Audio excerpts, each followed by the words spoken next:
Hola, ¿qué tal? Buenas noches. Somos Leonel y Angie de Figón. Y esta noche retomamos Colosenses 3 del 17 al 19. Y esta lección se llama Todo lo que hagan esposos y esposas. El propósito de esta carta, pues ya lo hemos venido diciendo, es para combatir esas falsas enseñanzas. ¿Cuáles? Pues esa mezcla entre el judaísmo y la filosofía pagana, que querían sustituir la fe de Cristo. Así como en aquellos tiempos, en estos tiempos también hay falsas enseñanzas.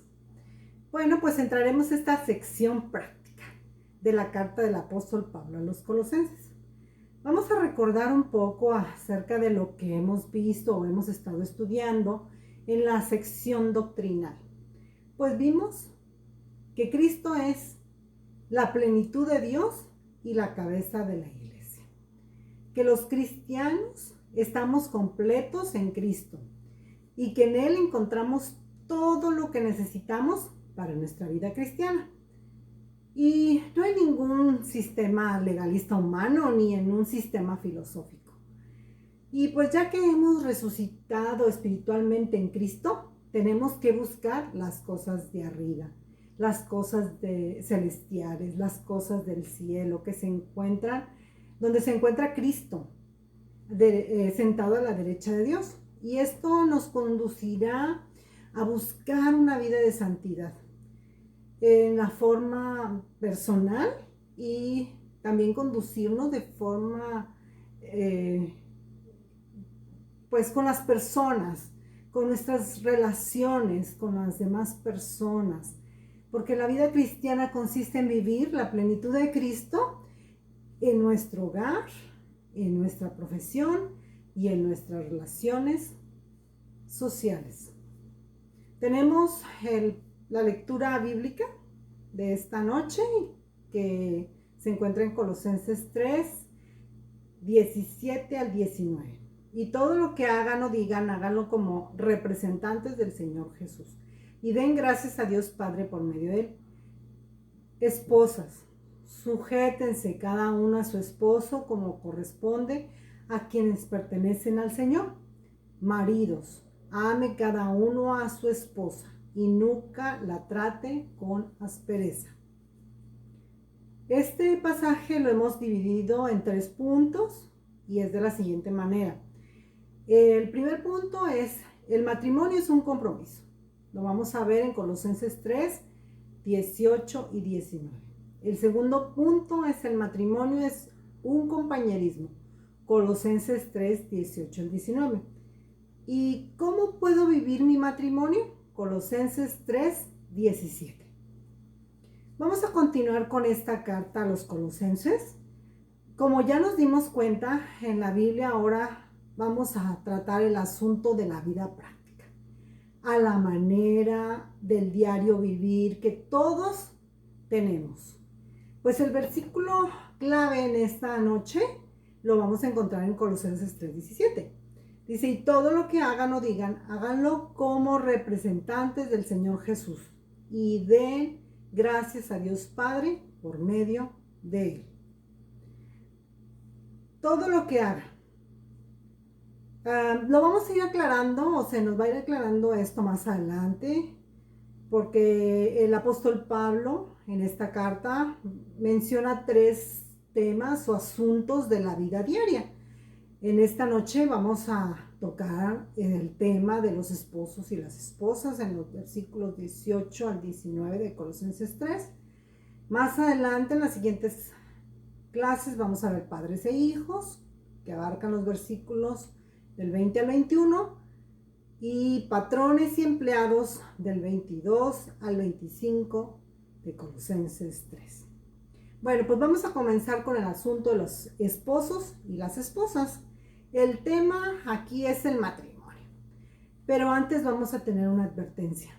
Cuando veamos este texto, necesitamos saber que no va a ser fácil digerirlo, porque los valores y actitudes que prevalecen en nuestra sociedad están siempre en conflicto y en oposición a lo que dice la Biblia. Y nada es hoy más controversial que el tema del matrimonio? Pues número 1, el matrimonio es un compromiso. Colosenses capítulo 3, versículos 18 y 19. Es muy claro que la primera área de la vida diaria que el apóstol Pablo menciona aquí es la vida de matrimonio. Y nota bien que cuando toca este tema del matrimonio, dice esposos y esposas. La pregunta aquí es, ¿qué es el matrimonio? El matrimonio es la unión de compromiso entre un esposo y una esposa. Otra manera de decirlo es, el matrimonio es una promesa de compromiso que se hacen el uno al otro, un hombre y una mujer. Esta promesa entre las dos partes no está basada en los sentimientos de cada uno de ellos o en las emociones de ambos. Si fuera así, el compromiso del matrimonio estuviera basado en lo que sientes por tu pareja. Y pronto romperías ese compromiso. Porque los sentimientos van y vienen según nuestro estado de ánimo.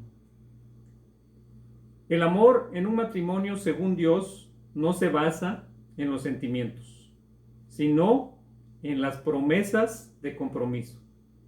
La pregunta es, ¿recuerdas tus promesas que le hiciste a tu pareja en el día de tu boda? Y pues esa promesa es, seas rica o seas pobre, estés sana o enferma, para amarte y cuidarte hasta que la muerte nos separe. Esa fue la promesa que le hicimos a nuestra esposa en ese día. Todo esto lo podemos ver aquí en Colosenses, porque Dios fue el que diseñó el matrimonio.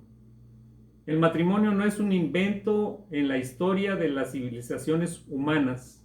El matrimonio es parte del diseño de Dios, cuando Él creó todas las cosas. Y bueno, pues lo podemos ver, tuvimos la primera boda de la historia de la humanidad y esta se hizo en el huerto del Edén. En Génesis capítulo 2, 22 dice lo siguiente: entonces el Señor Dios hizo de la costilla a una mujer y la presentó al hombre. Número 2. El matrimonio es un compañerismo. Colosenses capítulo 3, versículos 18 y 19. Después de ver que el matrimonio es un compromiso, ahora sí veremos cómo vivimos ese compromiso. Versículo 18 dice, esposas, sujétese cada una a su esposo como corresponde a quienes pertenecen al Señor. Versículo 19, maridos, ame cada uno a su esposa y nunca la trate con aspereza. Lo que este texto dice es que los esposos ahora son amigos y compañeros, con un papel o un rol para cada uno dentro de su matrimonio. Nota que a las esposas les dice, esposas, sujétense a sus esposos. Y esta palabra sujetarse significa que tu don principal es la de ser la ayuda ideal de tu esposo. Y este don de la ayuda se expresa con la palabra sumisión. Esta palabra no es como la usa nuestra sociedad moderna.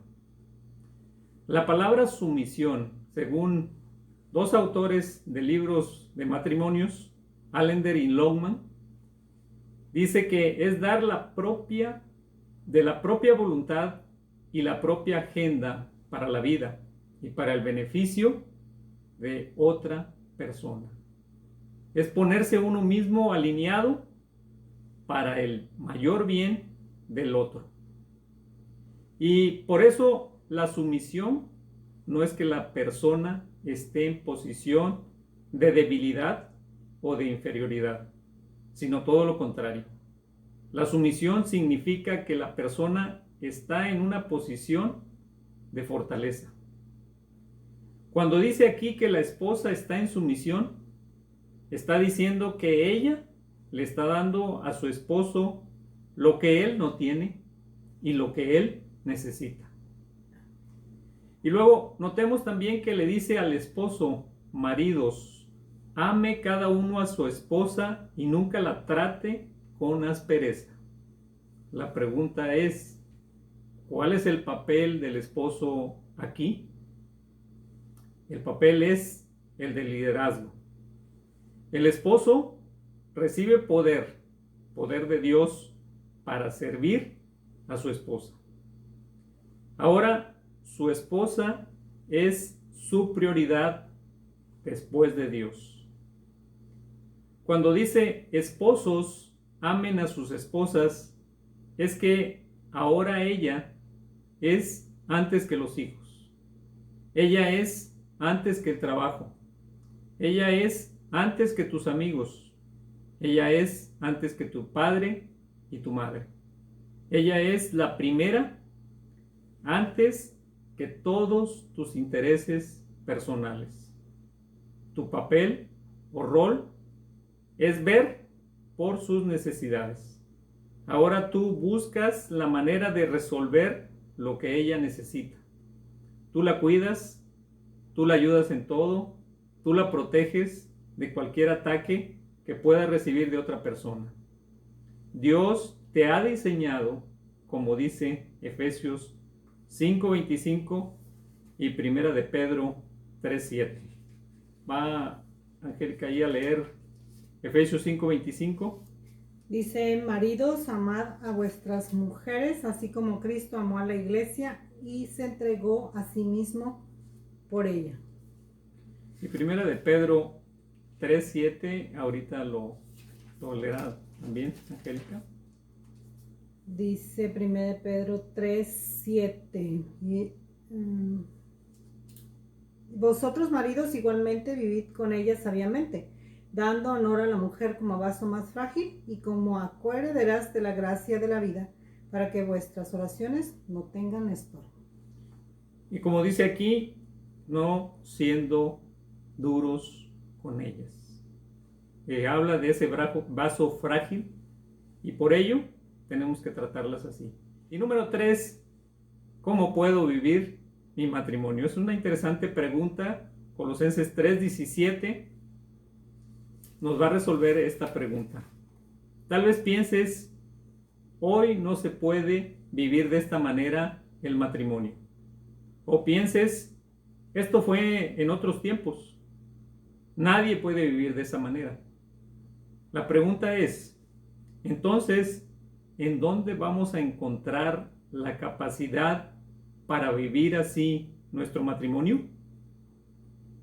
Volvamos al texto del principio, versículo 17, que dice lo siguiente: y todo lo que hagan de palabra o de obra, háganlo en el nombre del Señor Jesús, dando gracias a Dios el Padre por medio de él. Ahora, el énfasis aquí es todo esto, todo lo que hagas dentro de tu matrimonio, hazlo en el nombre del Señor Jesús. Ahora la pregunta sería, ¿qué significa en el nombre del Señor Jesús? Lo dijimos al principio. Significa hazlo por Él o hazlo para Él. Porque ustedes, esposo y esposa, son de Él. El texto está poniendo al Señor Jesús en el centro del matrimonio. Solo teniendo una relación personal con Jesús puedes vivir así tu matrimonio. Él es la fuente para poder vivir toda tu experiencia matrimonial. La única manera de tener el poder para vivir tu matrimonio, como lo dice la Biblia, es entender bien qué es el Evangelio. y hemos venido resolviendo esta pregunta. El Evangelio es Jesús. Es saber quién es Jesús para ti y para mí. Quizá tú puedes decir, yo no puedo vivir mi matrimonio de esa manera. Entiendo tu sentir, pero el mensaje del Evangelio dice que tú, esposo o esposa, eres un pecador ante los ojos de Dios y que lo único que mereces es el castigo de Dios porque has ofendido a Dios de muchas maneras. Pero la historia de Jesús, la historia del Evangelio, dice que Jesús fue a la cruz porque te amó a ti y a mí. Y Él recibió el castigo de Dios en tu lugar.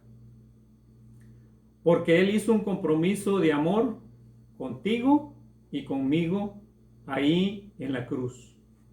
En la medida que entendamos y creamos esto, vamos a poder amar a nuestro esposo o esposa, así como Cristo nos amó.